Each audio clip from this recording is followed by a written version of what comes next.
Bismillah ya. Nah, saya mohon Pak Mas Agus Sunyoto untuk bersama saya di sini.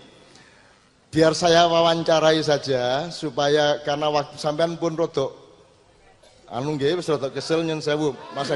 Mas Agus Sunyoto ini, beliau ini profesornya segala sesuatu mengenai leluhur-leluhur kita. Juga penetapan ketika Presiden Indonesia, orang Indonesia asli beragama Islam. Beragama Islam dicoret. Usulan Hatta itu juga. Silakan lihat agenda ya, penyusunan Republik Indonesia.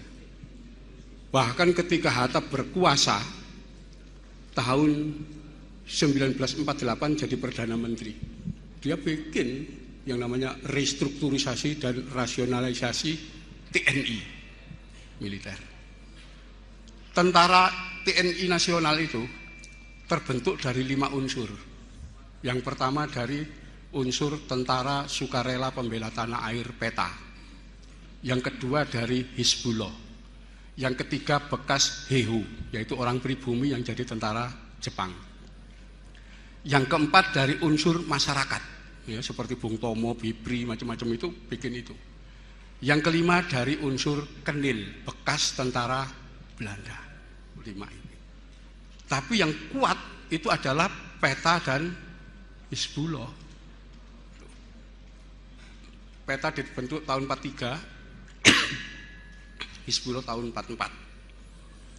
PETA dari 65 batalion itu komandan batalionnya semuanya Muslim. Kenapa? Jepang tidak mau mengangkat orang non-Muslim menjadi tenaga militer. Kenapa dia menganggap non-Muslim pasti sekutunya Belanda. Itu sebabnya bendera PETA warnanya hijau, ada lambang matahari di tengahnya. Di tengah matahari merah itu ada gambar bulan dan bintang. Saya punya dokumennya, bagaimana pendidikan perwira PETA itu ya, makan aja harus disiplin bareng. Sholat jamaah itu dokumentasinya ada semua. Baris berbaris semuanya ya, di situ. Nah, dari 65 batalion komandan itu 20 batalion komandannya kiai ya. Di Malang itu komandan batalion Daidang 4 itu Kiai Iskandar Sulaiman, ketua Surya NU Malang. Yuk, fakta ini ya, catatan dari PETA ya, di situ. Pekalongan Kiai Duryatman, ketua Surya NU ya, itu dari ada 20 nama itu semua. Di Banten itu apa, Kiai Nurjaman, kemudian Oyong Ternaya dan seterusnya itu orang PETA semua ya, 65 batalion, satu batalion itu 700 orang. Bisa dibayangkan berapa ribu itu. Nah, di situ, habis itu Hizbullah. Ya. Hizbullah tahun 44 dibentuk dan dididik di Cibarusa. Itulah yang kemudian perwira-perwiranya kembali membentuk barisan-barisan Hizbullah. Sampai terjadinya perang resolusi jihad, perang 10 November itu yang punya peran adalah PETA dan Hizbullah serta Heho dan pejuang masyarakat. Tentara Kenil nggak terlibat. Ya, gitu. 48 ketika Hatta jadi Perdana Menteri, dibentuklah RERA, restrukturisasi rasionalisasi militer. Bahwa militer baru profesional kalau bisa menunjukkan bukti ijazah sekolah. Nah, kiai-kiai yang jadi komandan batalion di PETA, yang jadi komandan batalion di Hizbullah, ya dulu didikan Hizbullah dan PETA, diturunkan pangkatnya. Kenapa? Loh, dari pesantren gimana punya? Nggak ada ijazah sekolah mereka. 48 itulah komandan batalion ganti semua. Yang berasal dari unsur PETA yang nggak punya ijazah, yang berasal dari unsur Hizbullah yang nggak punya ijazah, diturunkan pangkatnya semua. Mayor, kapten, kapten, letnan, letnan, sersan, sersan, kopral, kopral, prajurit 1, prajurit 2, prajurit 2 diturunkan hansip. Ya. Nggak bisa jadi tentara, nggak punya. Ya, jadi seperti itu. Itu sejarah, nggak boleh kita lupakan. Gitu. Disitulah jabatan kosong komandan-komandan batalion, komandan kompi dan seterusnya diisi oleh orang-orang bekas kenil. Itu nanti kita lihat tokoh-tokoh kenil itu. Ya, dalam sejarah Indonesia akan kita lihat. Termasuk nanti terjadi pemberontakan PKI tahun 48. Itu tokoh-tokoh komandan lapangan itu. Ya. Orang kenil semua itu. Ya. Tentara kenil. Nanti terjadi pemberontakan PRRI Permesta. Orang kenil semua. Ya. Dan puncaknya 65. Semua yang dari unsur peta, ya, dari unsur Seinendan, yang pokoknya ada kaitannya dengan didikan-didikan Jepang itu, Hizbullah dihabisi. Ya, nanti silakan dibuka aja sejarahnya pahlawan revolusi yang meninggal. Siapa beliau-beliau itu? Ya mesti orang peta, orang Seinendan dari jarisan-jarisan itu. Yang naik ke atas orang kenil semua. Ya, jadi itu kepentingan dibalik penulisan sejarah. Ya, di situ habis sudah pengaruh Islam itu habis di situ. Ya, nanti sisa-sisa yang disingkirkan semua. Seolah-olah umat Islam tidak punya peran dalam pembentukan TNI. Ini sejarah gimana bisa seperti itu? Ya, saya pernah wawancara dengan Mayor Jenderal Yonosewoyo. Rumahnya di Jakarta sini, dulu wawancara saya di dekat Kuningan itu. Ya. Beliau cerita, saya tahun 45, pangkat saya Mayor Jenderal. Ya. Karena beliau cucunya Mangkunegoro ke-6, pangkatnya Mayor Jenderal.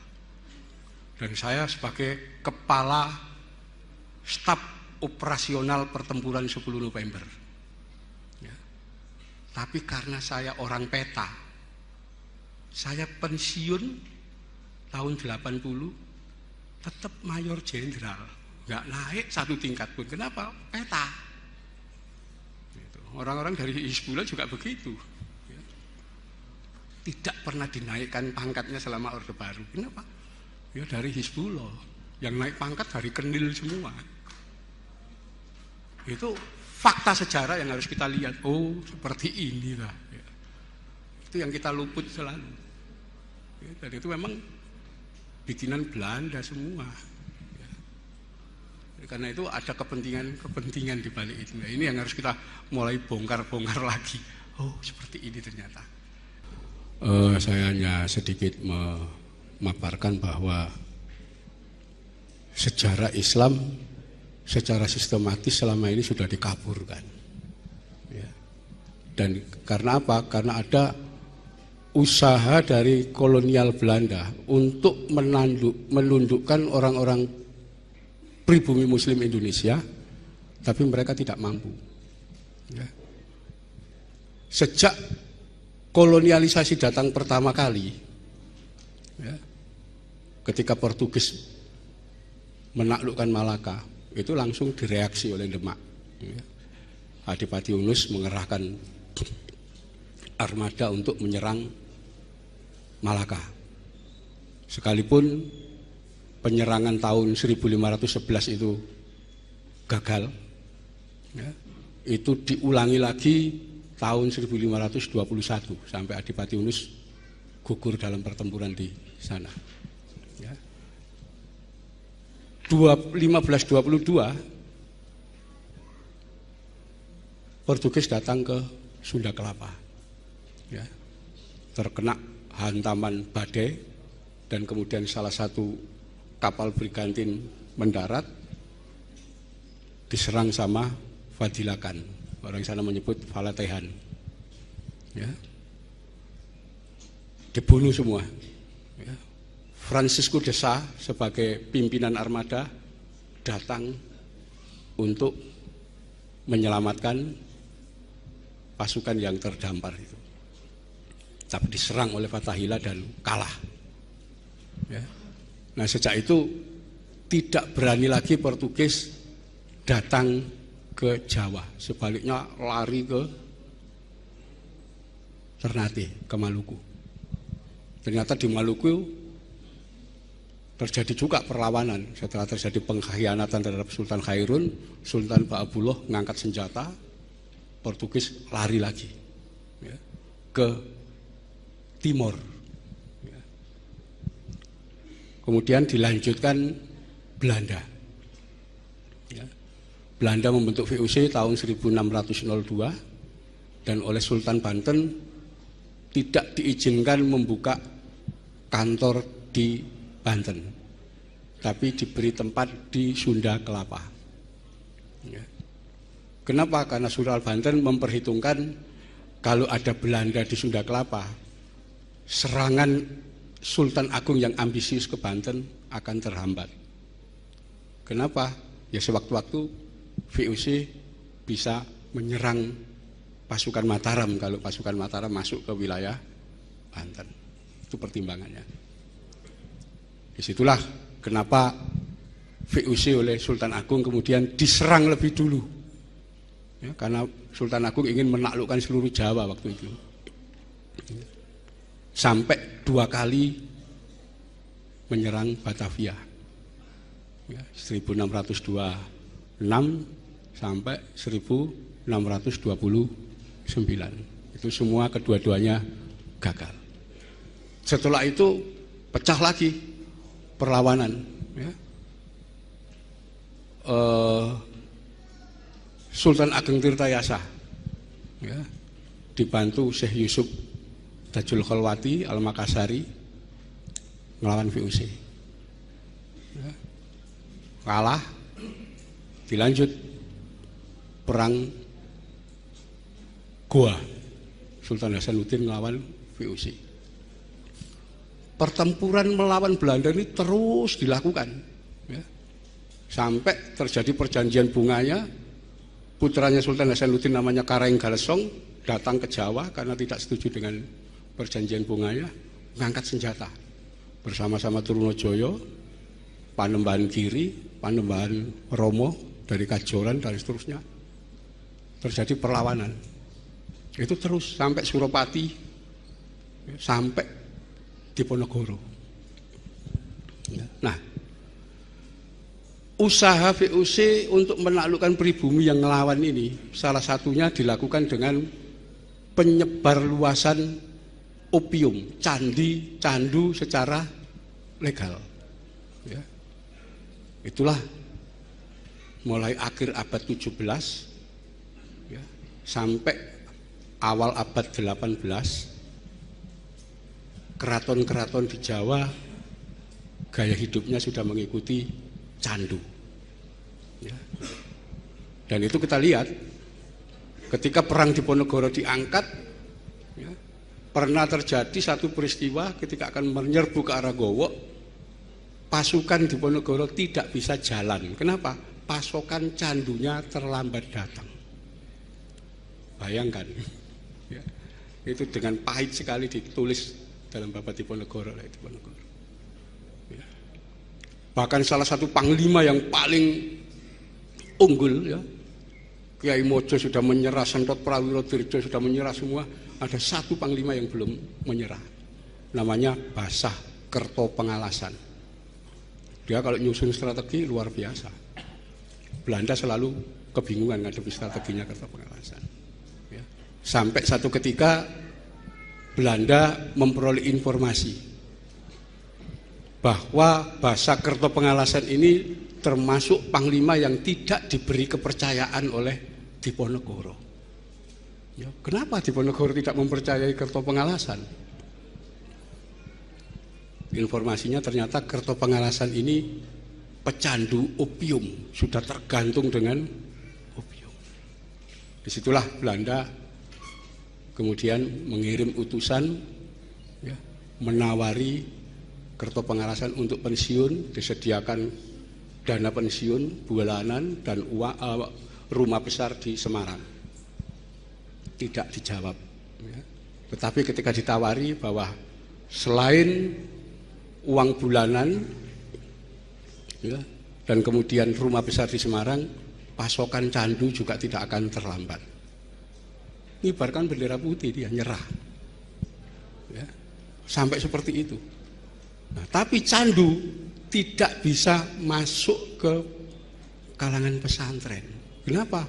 Wah, pesantren mengharamkan candu. Nah, itu kita bisa melihat pasca runtuhnya kekuatan keraton, pesantren-pesantren melakukan perlawanan. Ya. Nah, nanti kita bisa baca kolonial arsip. Silakan datang ke Arsip Nasional, baca. Ya. Jadi sejak VOC dibubarkan tahun 1799 dan tahun 1800 dibentuk pemerintah baru, pemerintah kolonial Hindia Belanda, ya, sampai tahun 1900, dalam tempo 100 tahun, silakan dibaca. Ada 112 kali pemberontakan dalam tempo 1 abad. Ya. Dan pemberontakan itu dipimpin guru torekot dan ulama dari pesantren. Ya, itu silakan dibaca itu. Kenapa kita nggak baca itu? Ya. Kenapa kalangan pesantren tidak mau tunduk pada Belanda? Ya. Kenapa? Karena mereka mewarisi struktur sosial masyarakat Nusantara zaman kuno. Ya, jadi struktur masyarakat zaman kuno itu, kalau kita baca Negara Kertagama, Kitab Nawanadya, ya, Salokantara, itu ada struktur masyarakat di Indonesia ini. Ya. Jadi masyarakat itu terdiri dari 7 lapisan golongan. Ya.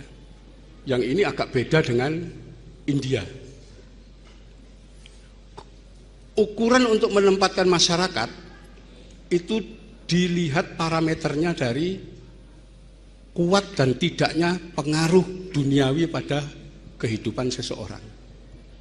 Kalau seseorang sangat kuat ikatan duniawi, maka dia berada pada posisi paling dasar, paling rendah. Kalau dia lemah ikatan duniawi, maka dia berada pada posisi paling atas. Itulah golongan paling atas zaman Mojopahit, ya, bahkan zaman Mataram kuno, gitu. Diduduki golongan Brahmana, yaitu orang yang tidak memiliki kekayaan duniawi, mereka hidup di pertapaan, di hutan-hutan, di goa-goa. Ini golongan nomor 1 paling tinggi. Golongan kedua adalah golongan ksatria, yaitu golongan orang yang tidak diperbolehkan memiliki kekayaan pribadi, tetapi hidupnya dijamin oleh negara. Karena itu tidak ada istilah korupsi. Ya, karena korupsi itu kan untuk pribadi. Ini pribadinya tidak boleh punya kekayaan dia, tapi dijamin negara. Itulah para ksatria. Di bawah para ksatria ada golongan waisya. Siapa golongan waisya? Para petani. Dia sudah lebih rendah. Kenapa? Karena sudah punya rumah, punya pekarangan, punya sawah, punya ternak. Ya. Di bawah golongan waisya itu ada golongan sudra. Siapa golongan sudra? Tegas. Ya. Bahwa yang dimaksud golongan sudra adalah saudagar. Orang yang meminjamkan uang dengan bunga. Ya. Orang yang meminjamkan perhiasan, pakaian dan seterusnya para tuan tanah. Itu golongan sudra.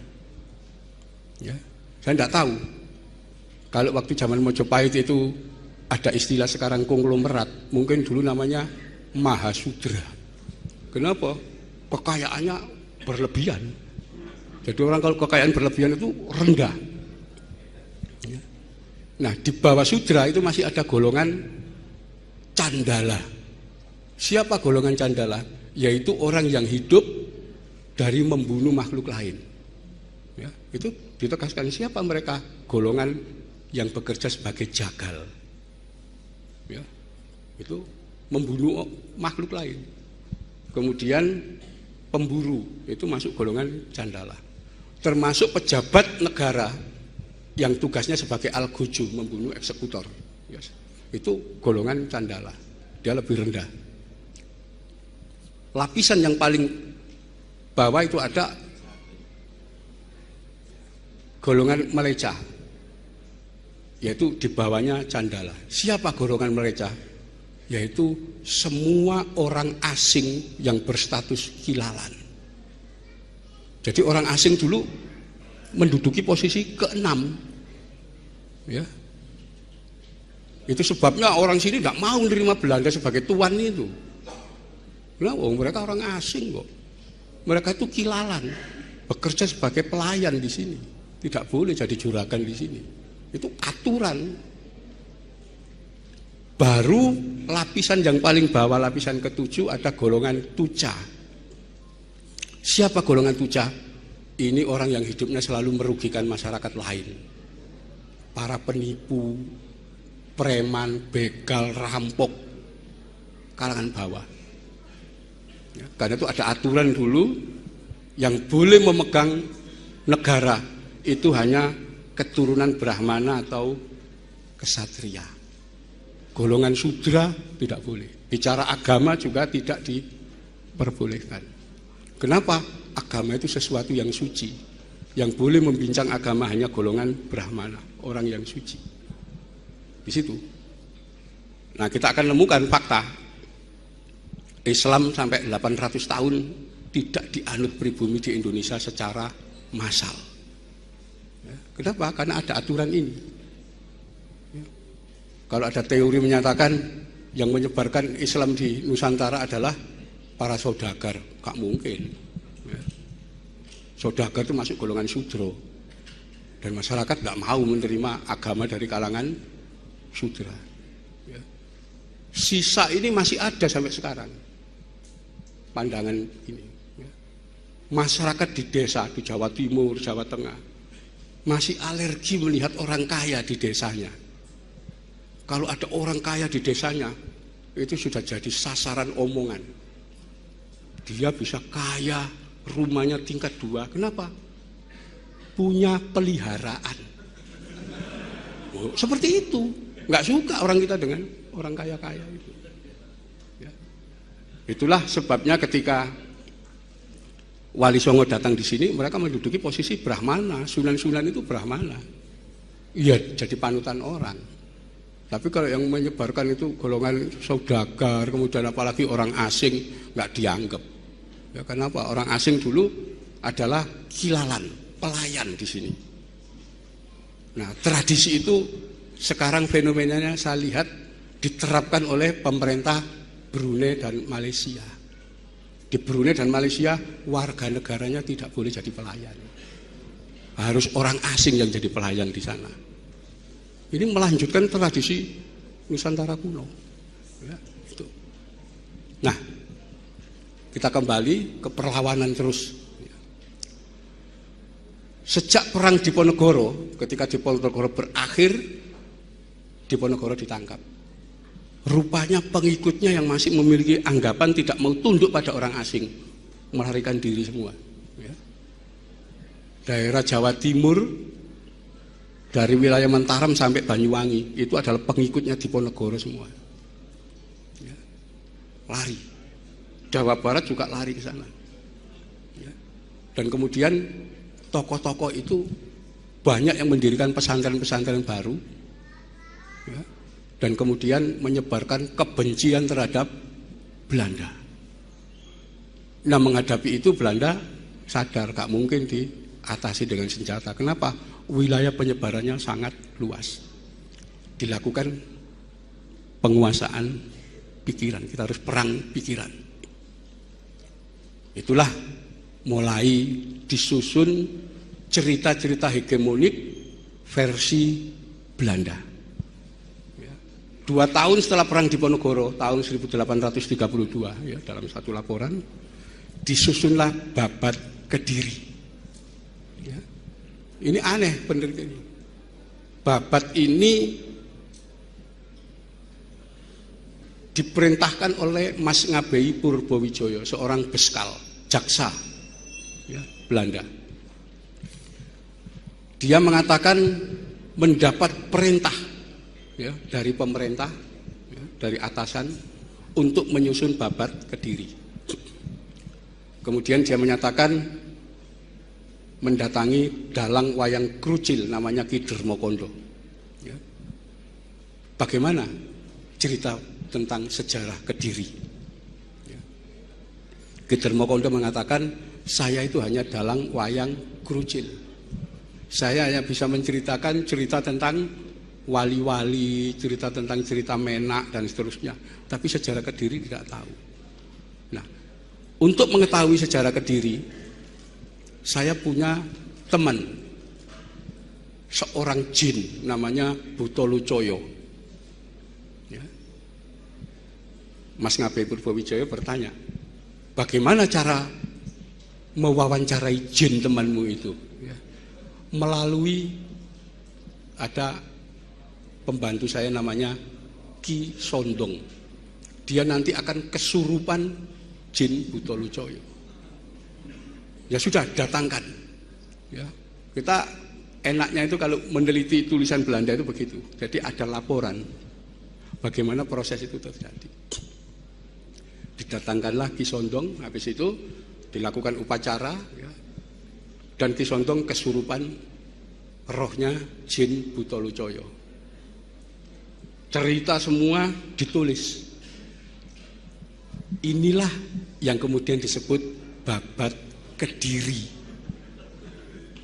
Ya, diterbitkan tahun 1850, disebarluaskan. Ya, itu. Jadi cerita sejarah versi jin. Jelas bikinan Belanda ini. Di situ ya dijelek-jelekan, namanya Sunan Bonang, Sunan Giri, dakwah Islam, semuanya jelek. Ya. Kenapa? Yang bikin Belanda kok. Ya. Tahun 1850-an ada seorang misionaris namanya Ki Tunggul Wulung. Ya. Nama aslinya Abdullah. Ya. Asalnya dari Juwonopati. Ya, saking melaratnya dia masuk Kristen. Ya. Kemudian dia belajar Kristen di Mojowarno, dibina oleh Jelesma. Itulah kemudian dia pindah ke Kediri. Ya. Dakwah di Kediri, dia membaca Babat Kediri. Ya. Lalu mengambil cuplikan Babat Kediri, sebagian, kemudian dia susun menjadi sebuah tembang. Ya. Yang diambil ya yang menjelekkan Sunan Bonang, yang menjelekkan Islam, menjelekkan Sunan Giri itu. Ya. Tembang yang diambil dari Babat Kediri itulah yang diberi judul Serat Darmo Gandul. Ya. Jadi sumbernya dari Belanda tadi. Serat Darmo Gandul. Nanti ditulis lagi Suluk Gatulucu. Ya, itu. Belanda lagi membuat kronik Sampukong. Ya, yang katanya dalam penggerbekan kelenteng Sampukong di Semarang itu ada naskah 5 cikar ketika diangkut. Ya, itu nanti akan muncul. Presiden Purtman itu membuat kronik kelenteng Sampukong yang menceritakan bahwa Wali Songo itu adalah orang-orang Cina yang dikirim oleh Kaisar Cina untuk menghancurkan Mojopahit. Ya, di situ. Jadi nama-nama wali-wali itu Cina semua. Ya. Nah, ini saya pernah melacak ini. Ya. Sampai informasi menyatakan naskah kronik dari kelenteng Sampukong itu disimpan di Museum Rijksweg di Den Haag. Saya sempat ke sana, ternyata bohong semua. Sampai saya sempat tahun 80-an itu menemui De Graaf ya, di sana, tanya. Ya. Dia jawabannya cuma satu. Ya. Memang residen Poortman itu ada di situ. 160 Belanda mengeluarkan satu kronik namanya Kidung Sunda. Ya, ini dibikin di Bali, membikin sebuah cerita seolah-olah Gajah Mada itu pernah membunuh Raja Sunda dan pasukannya dalam peristiwa Bubat. Tidak ada ini dalam sejarahnya. Kita baca naskah Mojopahit jenis apapun, tidak ada. Peristiwa itu tidak pernah terjadi. Ya. Sunda itu kerajaan besar. Kalau rajanya dibunuh pasti dicatat dalam sebuah kronik. Ya.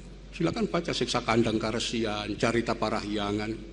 Tidak ada itu peristiwa Bubat. Ya. Jadi karangan.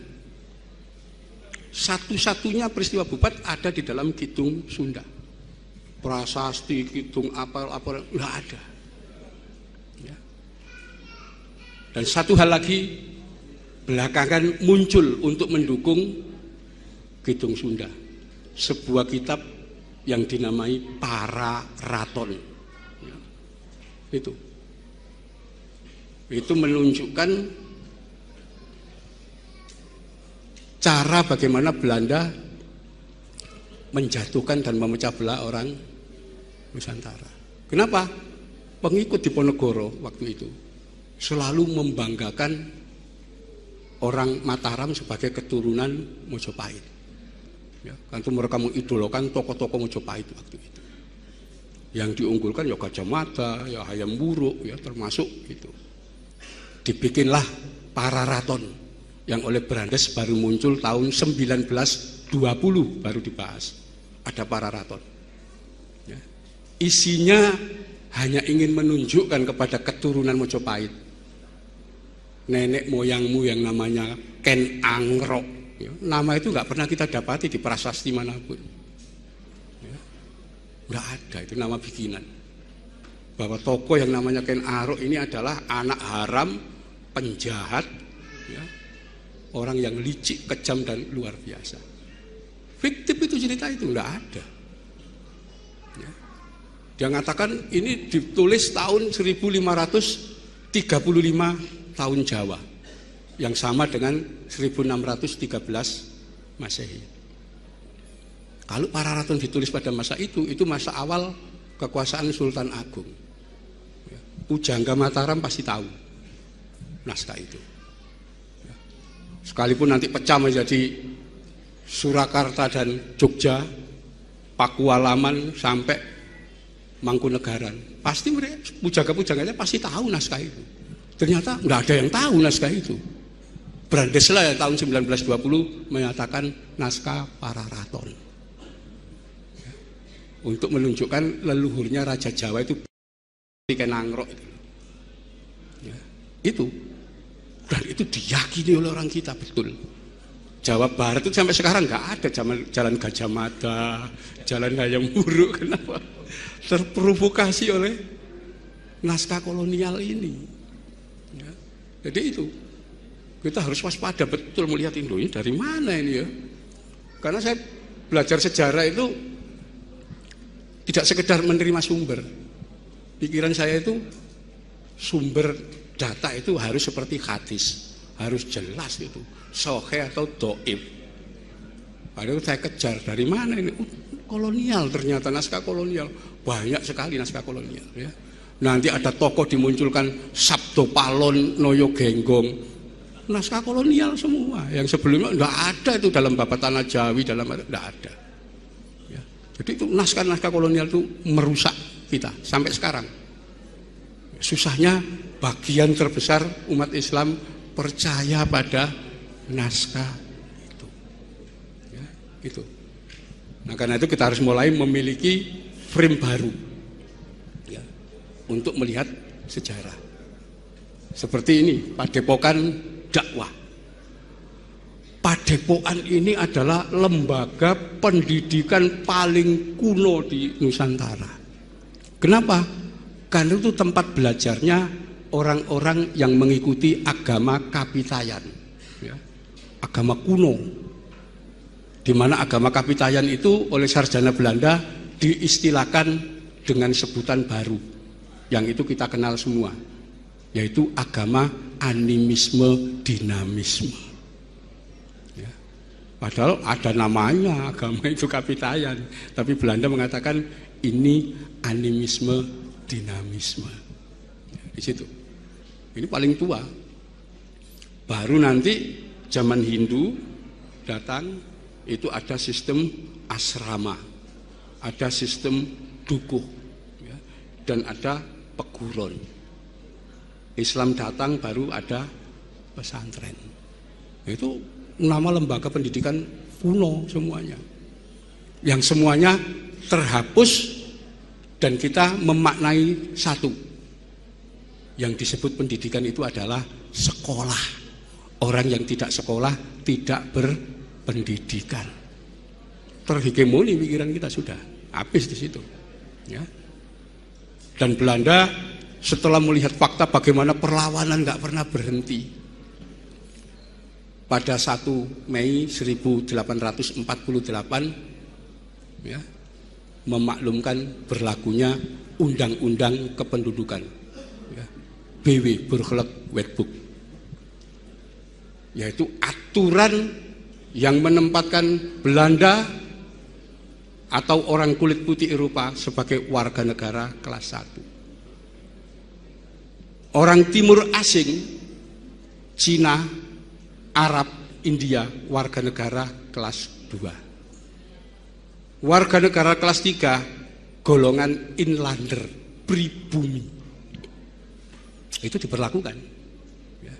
Ini Belanda membalik. Kalau dulu zaman kuno itu orang asing itu warga nomor 6 paling bawah, di atasnya Tuca, maka sekarang dibalik.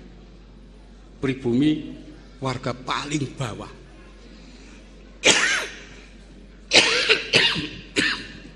Ya. Dan itu tidak hanya diikuti oleh aturan, tapi diikuti. Ya. Sistem hukum, ya sudah. Kalau orang Belanda kulit putih dan warga negara timur asing itu melakukan kesalahan macam-macam pelanggaran hukum, maka mereka diadili di tempat namanya RVJ, Raad van Justitie, ya, pengadilan untuk keadilan. Ya, di situ hukum-hukumnya jelas. Kalau pribumi, ya, itu diadili di tempat namanya Landrat, ya, pengadilan untuk pribumi. Ya. KUHP-nya namanya HIR, Heersen Inlands Reclaimment. Ya.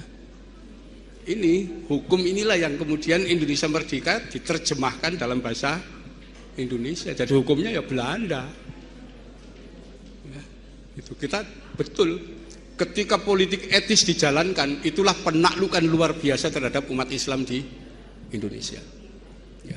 Ketika tahun 1900 itu 1800 sampai tahun 1900 terjadi 112 kali pemberontakan dipimpin guru Torekot dan ulama pesantren, maka tahun 1901 politik etis.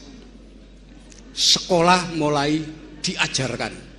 Pribumi boleh sekolah. Ya. Disitulah mulai terjadi, ya, penurunan frekuensi perlawanan orang pesantren. Kenapa? Karena dari orang yang dididik di sekolah mulai muncul fenomena baru, Islam modern, ya, yang mereka itu menggugat Islam yang dianggap Islam primitif.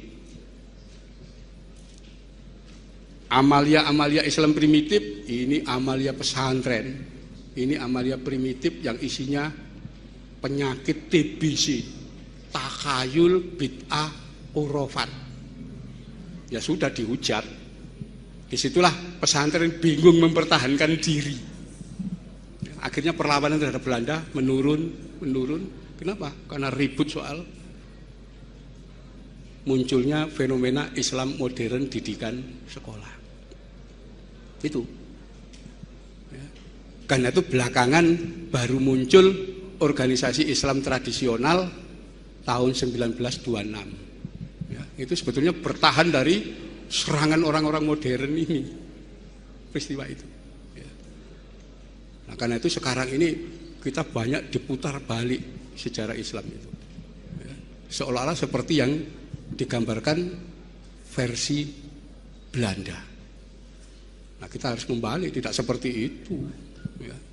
Islam yang dijalankan di sini tidak seperti itu, tapi merupakan kelanjutan dari peradaban kuno zaman Mojopahit. Ya.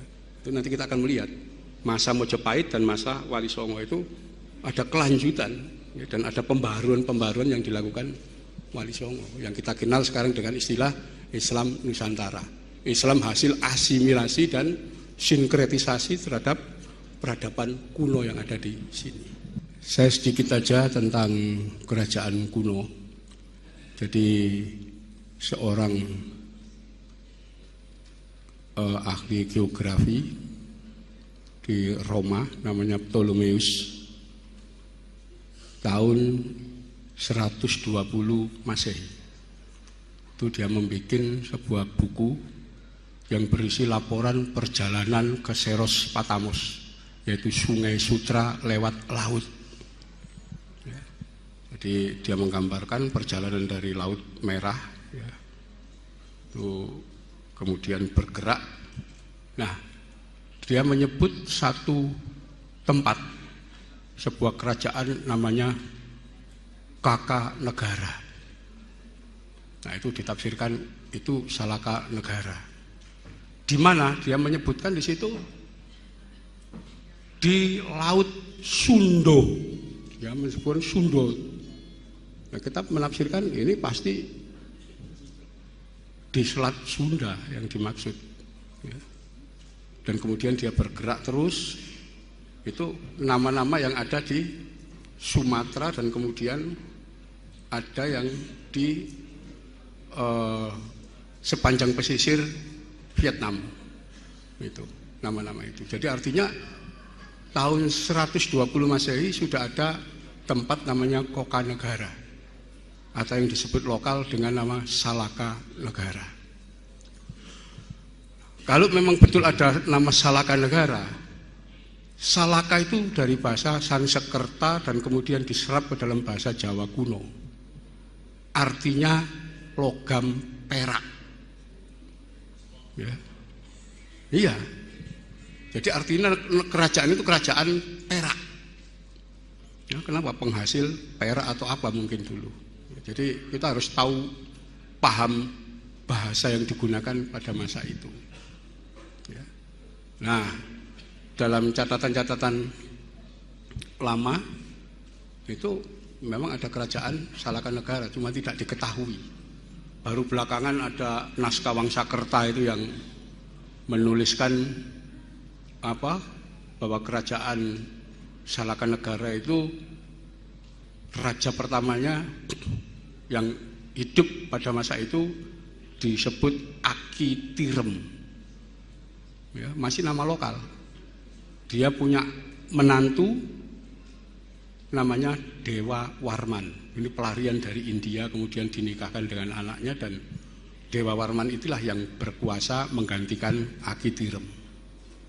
Jadi ini cerita berikutnya tapi sumbernya belum bisa dikonfirmasi dari kalangan arkeolog. Karena arkeologi itu jelimet dalam menetapkan suatu hal harus ada artefaknya. Ya, bukti-bukti material. Kalau tidak ada bukti material, nggak bisa.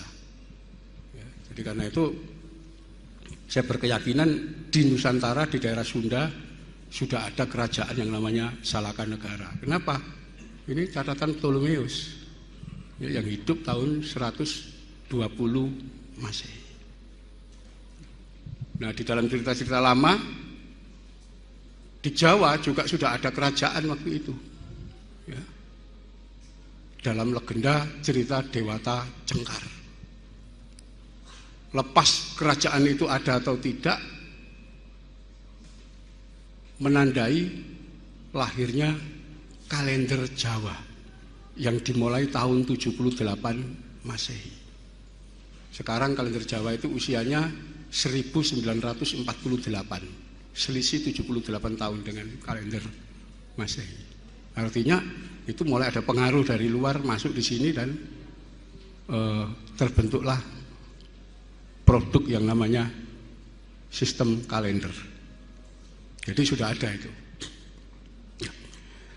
Nah, penamaan-penamaan ini memang hubungannya nanti dengan kepentingan-kepentingan sejarah. Ya.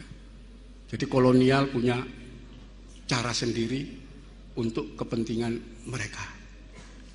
Nah, kalau kita membaca misalnya Pararaton tadi, tokoh Kenaro, ya, kita membaca naskah yang ditulis pada masa Hayam Wuruk, yaitu Negara Kertagama. Digambarkan Hayam Wuruk pernah berziarah ke makam leluhurnya, ya, yaitu Rangga Rajasa Sang Amurwa Bumi. Namanya Rangga Rajasa. Nah, Rangga Rajasa ini, Rangga itu bahasa Jawa kuno, artinya kijang. Artinya orang ini pasti bangsawan, karena di Jawa itu zaman kuno, kalau orang menggunakan nama binatang itu harus bangsawan. Ya. Kalau bukan bangsawan tidak diperbolehkan menggunakan nama binatang. Ya. Gajah Mada itu baru memperoleh gelar Mahapati Gajah Mada, ya, nama gajah, setelah dia menjadi Mahapati Mangkubumi. Sebelum itu orang nyebut dia Empu Mada, ya, nggak pakai nama gajah. Di situ dalam Pararaton, Rangga Rajasa ini diberi nama Ken Arok. Arok itu bahasa Jawa kuno, artinya berkelahi. Ya. Nah, Ken Arok artinya pemimpinnya tukang berkelahi, preman ini. Ya. Berkelahi dengan senjata namanya carok, dan jago berkelahi namanya warok. Itu bahasa Kawi memang. Nah, kalau kita membaca bahasa tanpa tahu bahasa yang digunakan orang masa itu, ya mesti keliru kita nafsirkan. Dan itu tidak pernah ada nama Arok itu. Masa orang tua menamakan anakku tak beri nama berkelahi? Gak mungkin itu. Ya. Itu bikinan Belanda, jelas itu. Ya, nama itu. Untuk memecah belah itu. Menunjukkan bahwa raja-raja Jawa itu keturunan preman. Begitu juga Kidung Sunda itu untuk mengadu domba Sunda dengan Jawa. Itu memojokkan pengikutnya di Ponorogo yang lari ke wilayah Sunda. Gitu. Kenapa? Loh, semua orang Jawa tahu Wijaya yang mendirikan Mojopahit itu orang Sunda. Ya. Bukan orang sini, karena itu nama-nama awal yang ada di Mojopahit itu nama Sunda semua. Gitu. Ya. Itu sebabnya dalam cerita tentang Gajah Mada dan seterusnya nggak pernah nyerang Sunda itu. Untuk apa gitu? Itu keluarganya. Ya. Jadi daftar nama itu kalau kita lihat silsilah itu nama Sunda. Sampai zaman Ratu Suhita macam-macam, nama Sunda, tidak ada Jawa Suhita itu. Nama Kertawijaya itu nama Sunda, bukan nama Jawa. Karena memang turun raja dari sana. Bahkan yang kita temukan dalam prasasti Mataram yang disebut Rakai Mataram Ratu Sanjaya, itu semua orang Jawa tahu. Beliau Raja Sunda yang kawin dengan Putri Mataram dan kemudian menurunkan raja-raja di sini. raja-raja Jawa di situ. Jadi keturunan nanti kerajaan Kediri ya, sampai kerajaan Singosari keturunan Sanjaya. Gitu. Jadi justru kita nggak nemukan mana raja Jawa keturunan Dewata Cengkar dulu itu mana, nggak ada. Malah turunan Sanjaya ini hampir semua turun. Ya. Jadi kalau genealogi kita tarik ke bawah akan ketemu itu. Akhirnya hanya dipecahkan dengan Kidung Sunda dan Pararaton bahwa Raja Sunda pernah dibunuh Gajah Mada di peristiwa Bubat. Rasanya gak masuk akal. Kenapa? Yang jadi penguasa waktu itu Tribuana Tunggadewi kan. Dan kemudian Hayam Wuruk. Tribuana Tunggadewi bapaknya Wijaya itu orang Sunda. Bagaimana dia membiarkan pembunuhan Raja Sunda yang nggak masuk akal? Alasannya apa gitu loh? Ya, membunuh itu alasannya apa? Nggak masuk akal, dibikin-bikin semuanya. Jadi ada kepentingan-kepentingan memang yang harus merusak itu. Ya. Termasuk kita melihat sejarah awal Indonesia, kita tahu, ya, Soekarno itu kadernya Syarikat Islam, misi keislamannya kuat. Termasuk nanti dengan Musa, dengan Alimin ya. Bagaimana Musa dan Alimin ini memprovokasi agar terjadi pemberontakan PKI tahun 26 dengan tujuan pemusnahan PKI tahun itu. 48 juga sama. Betulnya misinya misi Syarikat Islam itu. Karena itu ketika perumusan negara Indonesia Pancasila 7 kata itu ada. Bung Hatta yang menolak itu, jangan diterapkan di sini. Ya. Tapi Bung Karno nggak mau menyerah. Dalam dekret Presiden 5 Juli 1959 ditetapkan lagi bahwa yang namanya Pancasila itu adalah memuat 7 kata itu, Piagam Jakarta. Itu silakan baca dekret Presiden itu.